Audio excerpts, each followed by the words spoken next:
A cultura não faz as pessoas fazem a cultura. Se uma humanidade inteira de mulheres não faz parte da cultura, então temos que mudar nossa cultura.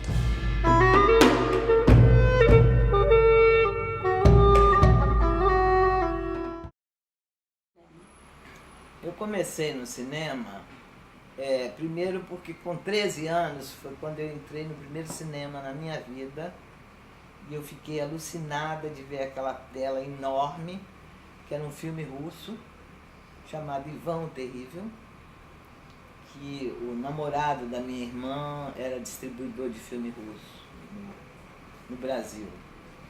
E ali, quando terminou o filme, eu disse para ela assim, minha irmã, eu vou fazer isso. Ela disse, você tá doida? Eu me encantei pelo cinema quando era bem pequenininha e eu ia assistir filme na praça, porque eu morava numa cidade muito pequena, lá perto de Mato Grosso, né?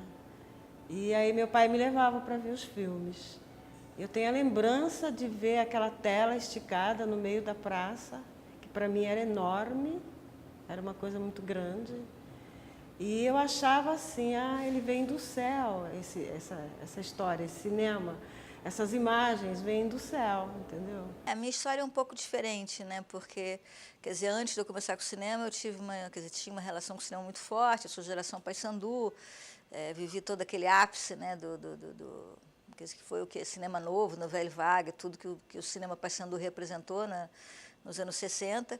Vivi como espectadora, mas assim, o cinema era meio parte das nossas vidas. A gente discutia se ia fazer revolução ou se não ia. Aquilo também estava no filme do Resnet, estava uma discussão do maoísmo no filme do Godard e tal. Então era parte mesmo, né, do dia a dia da gente discutir tudo aquilo que estava acontecendo. E o cinema era meio parte daquilo. Bom, gente, o cinema para mim já foi uma segunda profissão, né? Eu acho que foi um desdobramento de uma profissão anterior que eu tinha, de que eu já era fotógrafa quando eu comecei no cinema. Comecei mais ou menos em 2004 e eu comecei trabalhando como assistente. Eu era estagiária numa produtora e a produtora tinha eventos na rua com M's, carros que faziam transmissão ao vivo. Então eu comecei fazendo assistência de câmera nesses eventos. Na universidade eu fiz alguns curtas, alguns trabalhos coletivos, onde eu fui a captadora de som, né, técnica de som direto. Quando eu vi o poder de uma câmerazinha mini DV na mão das mulheres africanas cineastas e não cineastas, o poder que aquela câmera tinha. Aí eu falei, bom, não tem mais jeito, acho que eu estou com elas, acho que eu sou uma delas. Aí foi assim.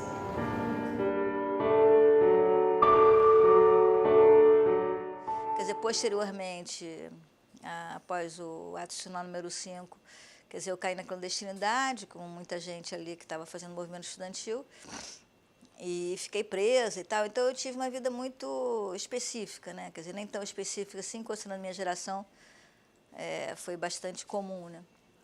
Mas isso em relação ao cinema, sim. Quer dizer, o cinema só surge como profissão depois disso, né? E eu acho que o cinema foi uma tentativa que eu fiz com o meu primeiro filme, que se chamava-se O Pequeno Exército Louco, quando eu fui para Nicarágua, muito mais de encontrar a minha geração do que fazer cinema, exatamente. Eu acho que eu não encontrei a minha geração, mas encontrei o cinema. Então foi um pouco isso que aconteceu, entendeu? Quer dizer, foi uma situação, a partir daí que eu acho que eu vivi um privilégio muito grande, que o cinema foi muito importante na minha vida para poder discutir tudo isso que tinha acontecido, né? Eu era muito jovem na época, a experiência da tortura, da violência, tudo isso, e poder discutir isso de uma maneira tão ampla e complexa como o cinema permite, né? Não foi nada deliberado, aconteceu, acho que foi uma circunstância e um privilégio ter tido isso na minha vida, né?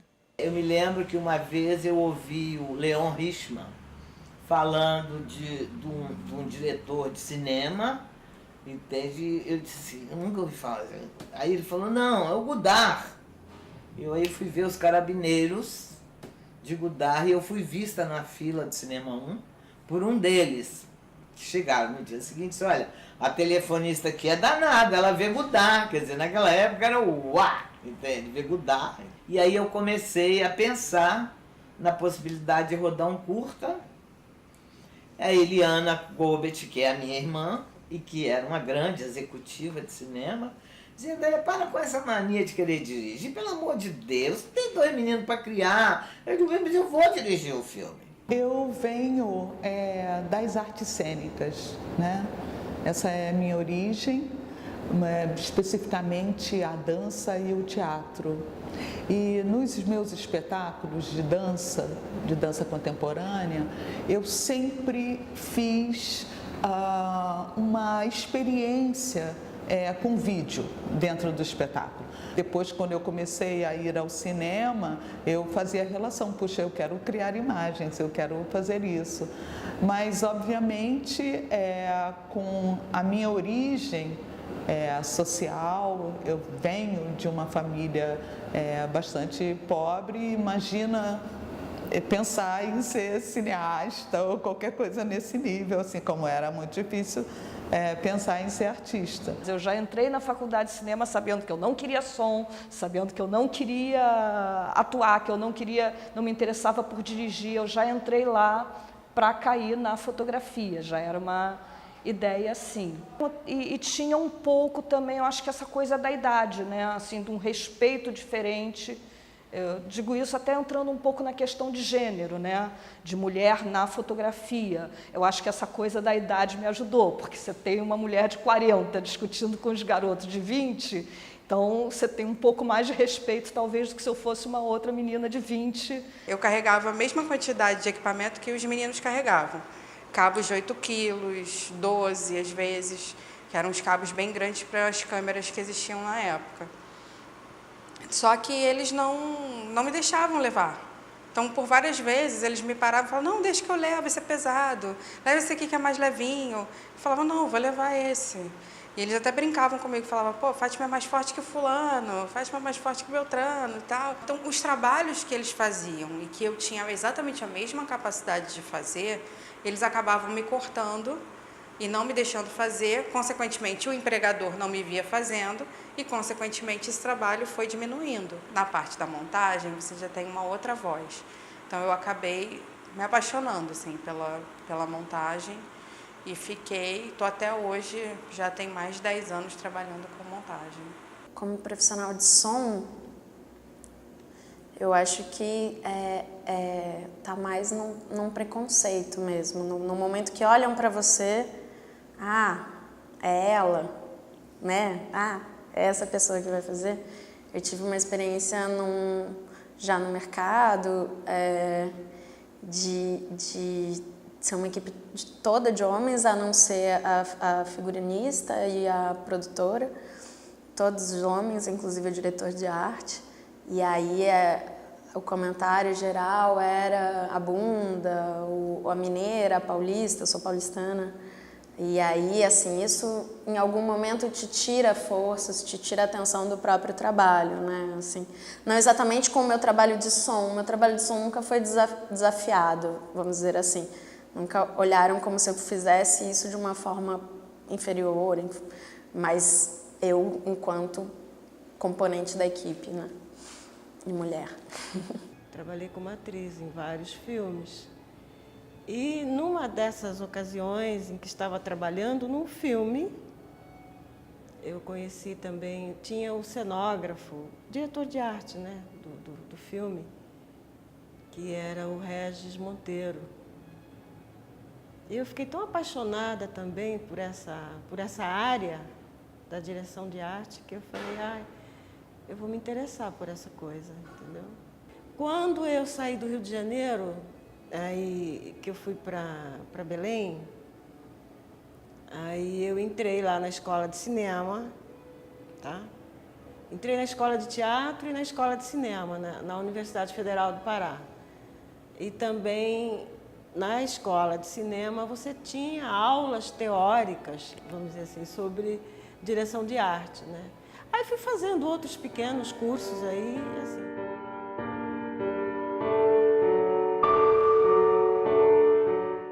Chamei o Zé Medeiros, que era meu irmão, para fazer a fotografia do Denúncia Vazia, que era o meu primeiro curta, e ele se negou e justificou que se ele fosse fazer a fotografia do meu filme, que ninguém sabia que eu tinha sonhos de dirigir, não iam dizer que eu tinha dirigido, e sim ele dirigiu. Então isso só foi possível porque eu estava sempre no set de filmagem, né? Ou eu estava ligada ao filme ou ia visitar amigos que estavam fazendo o filme, mas sempre na parte técnica, né? Então eu fiz maquiagem, eu fiz camareira, eu fiz todas as coisas que precisavam fazer com o único objetivo, estar ali verificando, sabendo, aprendendo, e muito silenciosa, porque eu tinha uma certeza plena que se alguém desconfiasse que eu estava ali para me tornar uma cineasta, ainda por cima preta, filha de empregada doméstica, é um absurdo. Eu sabia que eu não ia ter mais acesso a nenhum set. Eu fiz o 10 Elefantes, também uma co-fotografia com o Daniel Bustamante, foi o filme da Eva Randolph, e foi um filme que também foi uma grande surpresa, né? Foi um filme que a gente já teve uma experimentação maior também. Era uma história de brincadeira dos irmãos, que tinha todo um clima de tensão ali naquela brincadeira, né? Era uma provocação do irmão, que ele botava uma lagarta na mão da irmã e ela tinha que contar 10 segundos. Então, os 10 elefantes era o tempo que ela contava com aquela lagarta na mão. Esse filme foi um filme assim que ele estourou pra caramba, né? Ele foi para Locarno, na Suíça, ele ganhou o Festival de Locarno, na Suíça. E no ano seguinte, em 2009, ele ganhou o prêmio de fotografia da ABC, da Associação Brasileira de Cinematografia, para filme estudantil. Então, acho que foi assim os maiores prêmios que eu já recebi na minha vida, diretamente do meu trabalho, né? Essa coisa de filme ganhar festival aqui e ali, do filme como um todo, né? Mas esse eu acho que tem essa coisa especial desse reconhecimento. Mas eu acho que todos os filmes foram importantes, que o Bom Te Ver Vivo, evidente, foi um marco, né? Um marco até hoje, é um filme que até hoje é pedido, assim, eu tenho um grande orgulho dele, né? Foi um filme que ninguém esperava, feito numa época em que ninguém queria saber de discutir tortura, então acho que não se quer saber até hoje, né? Mas acho que vários, né? Sei lá. O Brava Gente Brasileira foi uma experiência para mim maravilhosa, pode não ter sido o filme, mas para mim foi uma experiência incrível desse contato com outra cultura. O Quase Dois Irmãos, eu acho que foi uma experiência muito boa, porque foi um filme que teve uma repercussão muito boa, tanto internacional quanto nacional. Cada um tem uma história, né? Assim, o Maré também, eu acho que foi uma experiência de lidar com a juventude, que é maravilhoso, foi uma experiência maluca, porque eram 60, 80 jovens, né? Todos com os hormônios lá em cima, uma loucura aqueles ensaios e a filmagem. Mas essa experiência também foi muito interessante. Então, cada um tem uma história própria, né? Eu acho que todos eles me deram muita coisa e não dá para reclamar, não. Bom, porque, evidentemente, eu tenho essa descendência, né? Então, quando fiquei pensando assim, como é que eu posso transmitir um pouco do conhecimento que eu tenho, né, para os parentes, chamamos assim, né? Somos todos parentes, na realidade, entendeu? Aí nós fomos dar as oficinas de formação em audiovisual para os povos indígenas, né? Isso no sul do Pará, lá no Pará. Xicrim, Gavião, Caiapó, Assurini, Suruí, enfim, as várias etnias, né, existentes no Pará. A gente formou uns 25 cineastas indígenas para que eles mesmos contassem as suas histórias, sabe? Não é ninguém falando sobre eles ou com eles. Que eles contem as suas histórias, na realidade, né? Então, como a história sempre foi contada do ponto de vista do dominador, né? Então, quando eles se apropriam desse meio de comunicação, uma câmera, eu acho que é muito importante, assim, ideologicamente falando, para eles, é uma arma, né? Nos anos 90 tinha uma história trágica de que as pessoas eram assassinadas e elas eram jogadas em sacos de lixo. e de vez em quando você encontrava esses corpos esquartejados em sacos de lixo. Depois teve várias, entre aspas, modas trágicas, né? Que então se queimavam esses corpos em pneu, né? Tinha um lugar que era o crematório. Então eu ficava muito com isso na cabeça, essa ideia do saco de lixo, a ideia do esquartejamento, que era real. Eu tinha feito vários espetáculos com, poeticamente, óbvio, mas que tocasse nessa questão. E um dia eu soube de mais uma dessas notícias. Então eu fiz um filme, que é um videodança, na verdade, e que conta a história de um menino. O filme chama-se Um Preto, é esse o título do filme, e que é a história de um menino que ele está ainda vivo dentro de um saco de lixo e ele está sendo removido dentro daquele caminhão de lixo para um aterro sanitário. Então, a historinha do filme é que esse corpo que sai de dentro desse saco de lixo e se vê como se ele saísse de si e visse o que estava acontecendo com ele. Me perguntaram outro dia, mas Miguel, você só vai fazer filmes sobre dança? Eu disse, olha, eu faço filmes sobre questões que eu acho que é importante dar a ver e ser vista, né? E que eu acho que são questões importantes.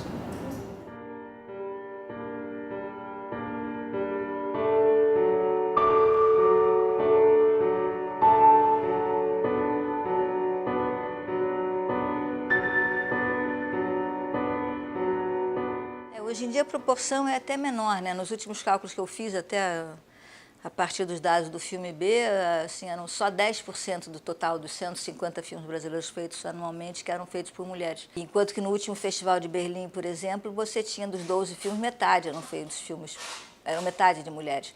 Então você continua com essa mesma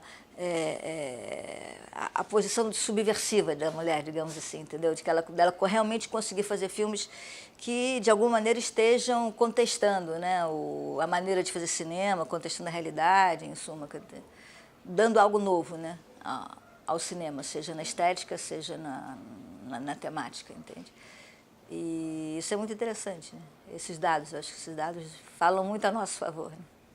O mercado de trabalho dos profissionais de som, de uma forma geral, dividindo menos entre técnico de som direto, editor de som, mixador, eu acho que é muito masculino. Muito, muito, muito. Talvez mais do que de fotografia. Eu vejo mais mulheres despontando na fotografia do que de som. E como a gente promove, eu e o Bernardo Marques, o encontro desses profissionais, a presença masculina nesses encontros é gritante, né? E a ausência feminina também. A gente tem algumas mulheres marcantes na história do som do cinema, Virginia Flores, Tid Borges, Maria Muricy. É chato falar alguns porque a gente sempre esquece outros, mas então essas pessoas são importantes. Agora, por exemplo, mixadoras. A Rosana Stefanoni mixou agora um primeiro filme que eu vi, que é um filme mineiro e que lutou para ter uma equipe toda de mulheres. E ela mixou, mas foi uma primeira experiência, enfim, espero que ela dê continuidade a isso. Mas o mercado de mixadores é, pelo que eu conheço, totalmente masculino. Eu acho que mudou muito, né? Quando eu comecei a fazer cinema, praticamente não existiam diretoras mulheres, né? Você tinha, sei lá, 3 mulheres que tinham feito longa-metragem naquela época, né? E algumas, né, pioneiras, né? Como Carmen Santos e Gilda de Abreu. Então era muito raro, né? A equipe era inteiramente masculina, né? Inteiramente masculina, assim. E mudou muito, né? Assim, meu último filme que eu rodei esse ano aí, o Praça Paris, assim, a equipe era totalmente feminina, né? Bom Te Ver Viva era impossível, não existia, né? Não existia técnico de som feminino, não existia assistente, câmera, então, fotografia nem pensar, era visto como como algo masculino, porque era pesado, porque a mulher não teria condições de carregar equipamento e tal. Então é incrível mesmo, né, essa mudança. E a geração da minha filha, por exemplo, que também é cineasta, é cheia de mulheres aí já fazendo cinema. Mas que precisa aumentar o número de mulheres no mercado audiovisual? Precisa, sem dúvida. Tem muita gente que tem muito talento e que não é visto ou que não é encontrado no caminho porque um homem tomou esse lugar na frente, como foi meu caso lá atrás. Então, isso acontece, sempre vai acontecer até que a gente consiga mudar, de fato, essa visão do homem sobre a inferioridade da mulher que não existe, entendeu? Algum cenário vem mudando nesse sentido, mas ainda é muito restrito, né? Restrito aos homens. Não sei, é incrível esse negócio. A não ser que você tenha um filme feito unicamente dirigido e a equipe toda seja feminina, né? Mas a gente ainda sente muita falta, digamos assim, de ter uma maior entrada nesse mercado, na realidade, não é? Mas é uma luta, é uma conquista, não tem jeito, a gente vai brigando aí, vai tentando, né? Temos que não só sermos boas, mas nós temos que provar isso, inclusive, entendeu? Que eu acho que é meio absurdo. Mas a gente tem que provar que a gente sabe, que a gente faz e que a gente realiza. Insuportável, você tem que o tempo inteiro provar.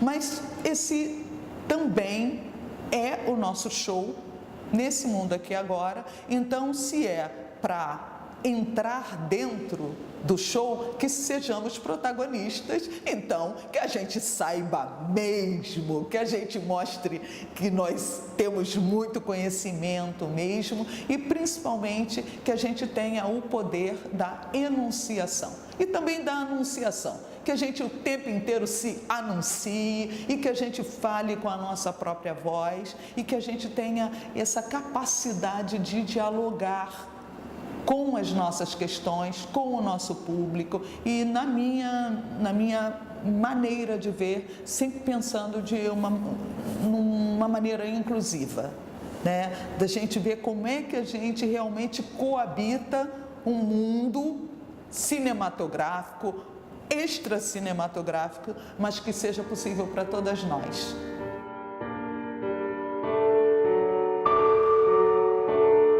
A gente foi gravar e estava eu, de diretora de fotografia, minhas assistentes eram a Ana Alice e a Natália Salit.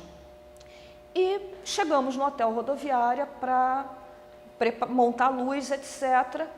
Gente, quando a gente olha, está lá a Ana Alice e a Natália puxando, né, cabeamento do quadro de luz, pegando aqueles quadros velhos lá do hotel Rodoviária, aquelas coisas que dá medo de mexer, e as duas cantarolando, não sei o quê, preparando o quadro de luz, etc. Quando a gente viu, tinha um bando de homem que parou para assistir, porque eram duas mulheres metendo a mão no quadro de luz. E daqui a pouco já começou piadinha. Fulano, você vai perder emprego, hein? Ó, vamos contratar essa menina aí, vamos botar no teu lugar. Que era o eletricista da casa, né? Que ele faz tudo da casa. Então, assim, a gente ria da situação, mas a gente, acho que essas coisas é que foram começando a dar essa consciência, entendeu? Eu já saí com a equipe que era só eu de mulher e 12 homens. Não era muito fácil, é complicado, porque eles partem do princípio que você não sabe absolutamente nada, né? Primeiro que eles não acreditaram, assim, como é que... Cadê o diretor? Foi a primeira pergunta. Cadê o diretor? Eu falei, sou eu. Sabe? Assim, numa boa, entendeu? Por exemplo, quando eu me propus a ser diretora de produção, todos, Marcos Faria, que foi o primeiro filme que eu fiz a direção de produção, ele disse, não, você tá louca, esses homens não vão ouvir tua voz, não, você tá doida, o pessoal da pesada não quer saber de ordem de mulher. Eu digo, mas eu sou uma mulher e vou dar ordem, cara. A Marina Dávila, que é uma menina super interessante, e ela conta que numa experiência profissional já, ela é baixinha e magrinha, falaram, além de ser mulher, ainda é pequena. Ou seja, eles até aturam uma mulher grandona que, na verdade, vai se fazer de homem, vamos dizer assim. E eu, talvez, algumas vezes tenha me feito de homem. Até para fugir desse lugar de uma forma, enfim, mais ou menos gritante, assédio sexual, né? E aí, quando ela falou isso, eu falei, é verdade, eu me fazia de homem, né? Ela e outras meninas estão organizando workshops para mulheres, para serem assistente de som, assistente do microfonista, né? Porque algumas atrizes não estavam aceitando homens para colocarem lapela. Isso é interessante de duas formas, assim. Porque colocar lapela é que nem um médico examinando uma mulher, né? Então, assim, nossa, o que será que os assistentes de som faziam para realmente as atrizes se sentirem ofendidas com esse toque? É um primeiro pensamento, não sei de nada, mas é uma reflexão. Eu era uma pessoa que já tinha tido uma realidade muito específica, né? Quer dizer, eu era vista como ex-guerrilheira, uma pessoa forte, sobreviveu à tortura, então, quer dizer, as pessoas me tratavam um pouco, eu brinco até como homem, né? Eu era meio distante, não era vista como uma mulher no sentido da paquera e tal. E o que acontecia, eu acho, como reação ao ambiente ser extremamente masculino, é que a gente tinha que aparentar, às vezes, mais certezas do que a gente tinha. A gente não podia apresentar muitas dúvidas, né? Porque isso talvez fosse visto como uma fragilidade, entendeu? E acho que isso é muito diferente hoje, que é óbvio que hoje eu tenho 30 anos de cinema, eu não me preocupo tanto com o que as pessoas estão pensando de mim ou não, eu tenho uma história atrás de mim, né? E, ao mesmo tempo, era uma coisa, às vezes, até que a gente não se dava conta, mas de adquirir uma postura masculina. Eu ficava ofendida se alguém quisesse pegar um case meu, porque quem carrega case é assistente de câmera. Então, tinha gente que vinha carregando uma coisa pesada e vinha tirar da minha mão. Eu falei, não, quem sabe carregar mala de lente sou eu. Quem carrega a mala de lente quer carregar alguma coisa, toma essa garra, toma essa bandeira, a lente sou eu que carrego. Se eu quero ser assistente de câmera, eu tenho que aguentar o peso de um tripé, eu tenho que aguentar o peso dos cases. Então... Não, vai fazer câmera não, câmera é pesada, você não vai aguentar, vai ficar com a câmera no ombro, vai ficar com o ombro doendo. Eram sempre os mesmos comentários. Dificilmente alguém vai chegar para um assistente de câmera e tirar uma mala de lente da mão do assistente de câmera. Homem, né? A minha esperança sempre é que nós todas, mulheres no audiovisual, a gente realmente faça a cartilha do bom feminismo, né? Uma mulher empodera a outra, que empodera a outra, que empodera a outra, que empodera a outra, né? Não uma mulher que exclui a outra, que exclui a outra, que exclui a outra, porque essa é a lógica machista, né? A minha maior criação é os meus filhos, né? Que eu orgulho muito dos dois. E eles não poderiam, entende, ficar à deriva dos meus anseios. O meu filho eu levei para um trabalho que foi muito legal, que eles pagaram a babá para cuidar. Então, enfim, a gente filmou em Búzios. Eu e meu marido fomos convidados, ele na fotografia, eu no som.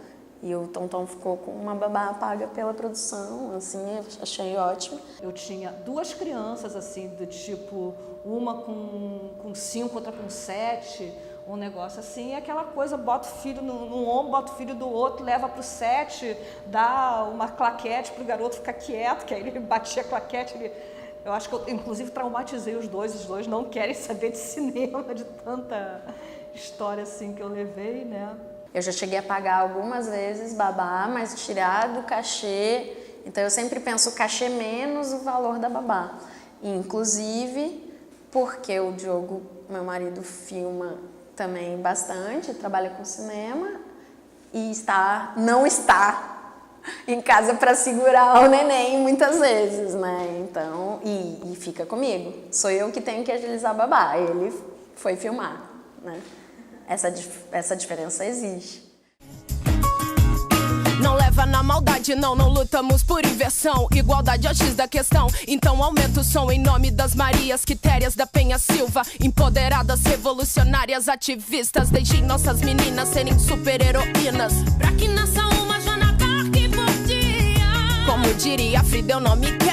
Junto com o bonde saio pra lutar e não me abalo. O grito antes preso na garganta já não me consome. É pra acabar com o machismo e não pra aniquilar os homens. Quero andar sozinha porque a escolha é minha, sem ser desrespeitada e assediada a cada esquina. Que possa soar bem, correr como uma menina, jogar como uma menina, dirigir como menina, ter a força de uma menina. Se não for por mim, mude por sua mãe ou filha. Respeita as minas, toda essa produção não se limita a você. você. Já passou da hora de aprender que o corpo é nosso, nossas regras, nosso direito de ser.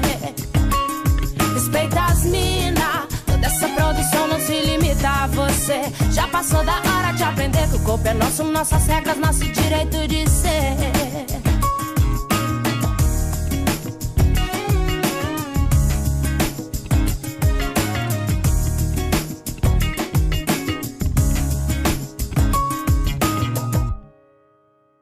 Nos meus primeiros trabalhos, muito ainda embrionários e tudo, eu trabalhava com as pessoas que eu podia.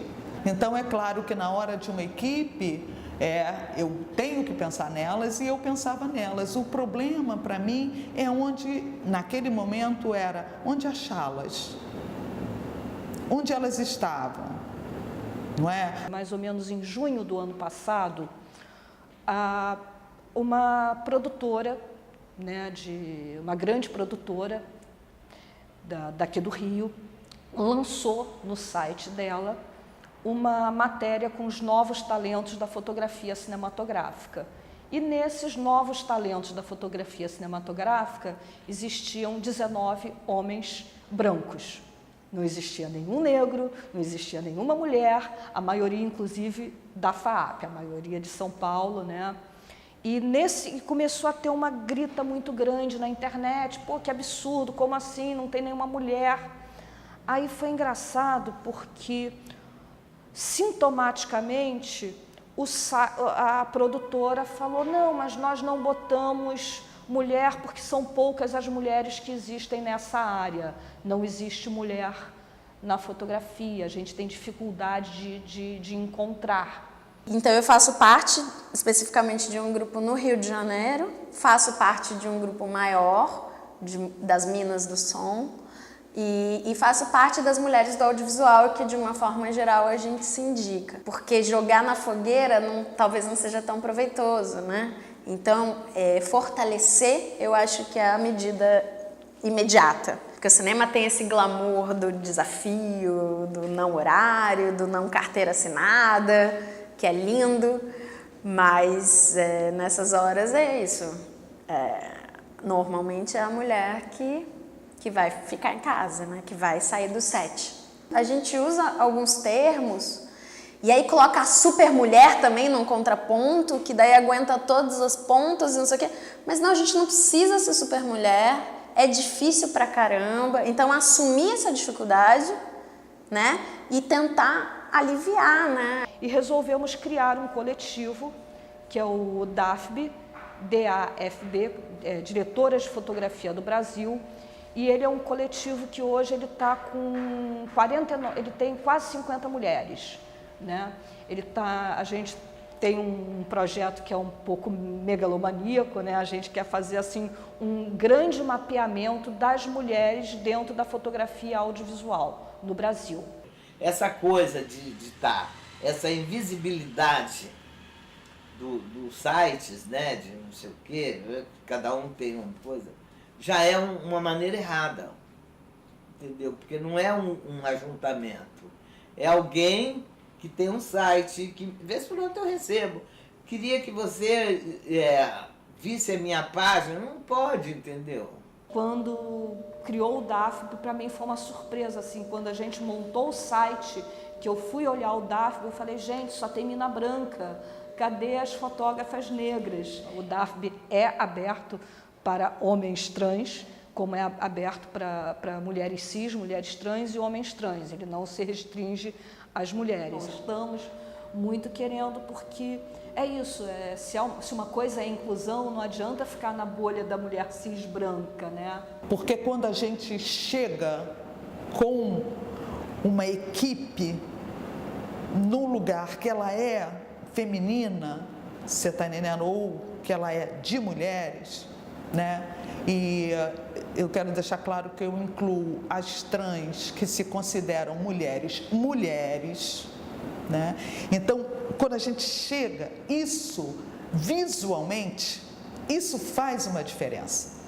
Isso influencia, entende, simbolicamente, as pessoas. Acho que é importante a questão de gênero hoje. Eu acho que o que o movimento feminista tem hoje, quer dizer, eu brinco que a gente vive um momento muito difícil, né, no Brasil e no mundo, e aqui, se tem alguma coisa positiva é o movimento feminista, entendeu? Se tem alguma coisa que efetivamente está conseguindo mudar alguma coisa no Brasil hoje, é o movimento feminista. A gente tem um crescimento do conservadorismo tremendo e, ao mesmo tempo, você tem um movimento feminista que está efetivamente conseguindo, né, vencer algumas batalhas, entendeu? Então, eu acho que a única coisa que me dá uma certa esperança no momento é isso, entendeu?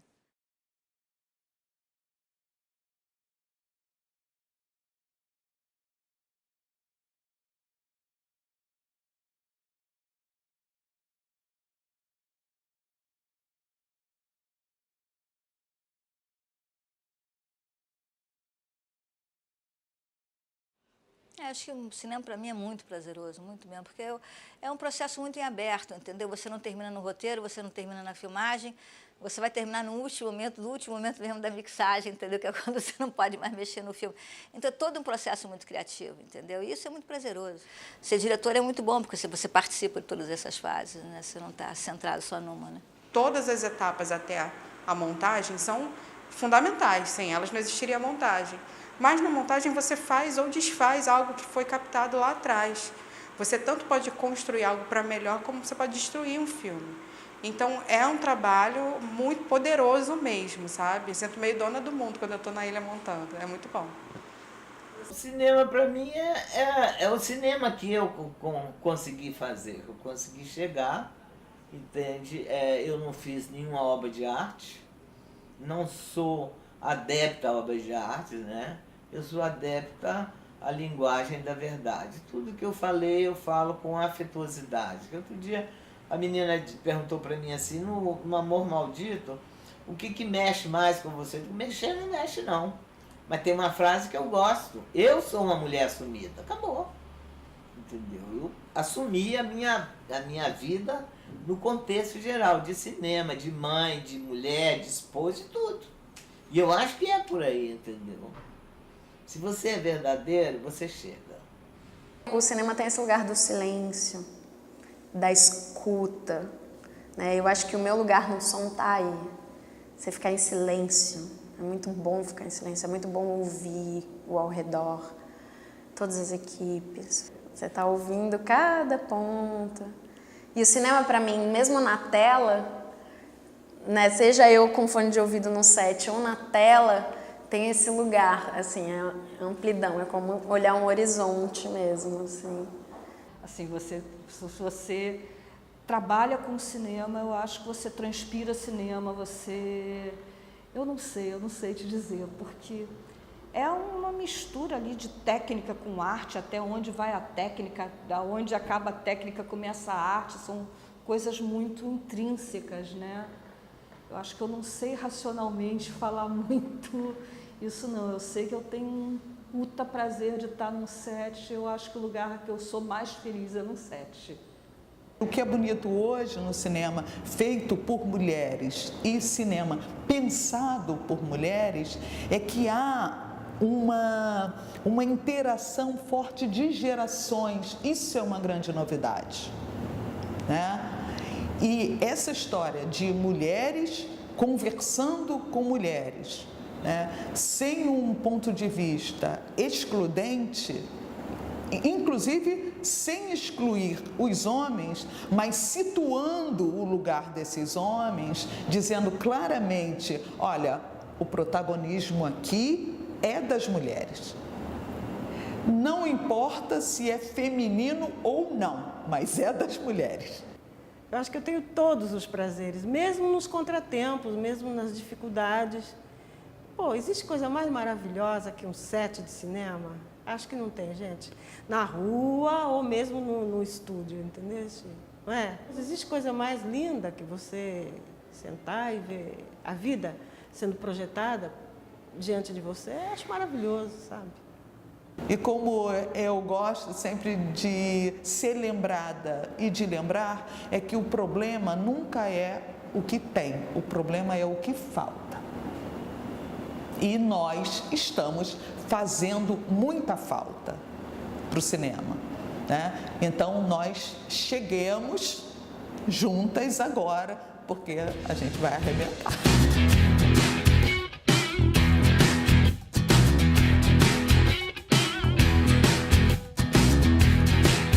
Acho que as mulheres estão tomando conta, ainda bem, né? Sou assim e vou até o fim. Sou preta, sou branca, sagrada, profana, sou puta, sou santa, mulher.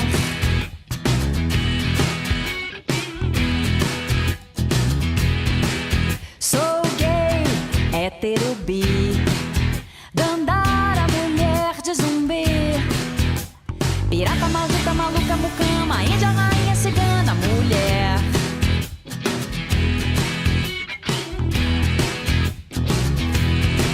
Já caí, sobrevivo e levo a vida. Já traí, fui traída, Medeia, minha amiga. Nenhuma e mil, ninguém e todas, alguém te faria.